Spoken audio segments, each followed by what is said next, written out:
History of the first generation computer.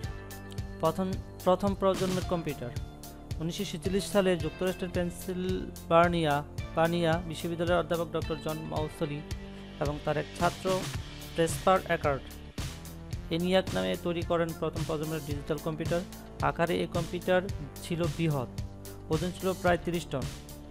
এরপর জন মৌসাল ও প্রেসপার অ্যাকার্ড নিজেদের কোম্পানিতে 1951 সালে মার্চ মাসে এনিয়াক ইউনিভার্সাল অটোমেটিক ক্যালকুলেটর তৈরি করেন। এটি ছিল সর্বপ্রথম বাণিজ্যিক ভিত্তিতে তৈরি ইলেকট্রনিক কম্পিউটার। এই কম্পিউটার ক্রিস্টাল ডায়েটের সুইচ এবং ভ্যাকুয়াম টিউব সার্কিট ব্যবহার করা হয়।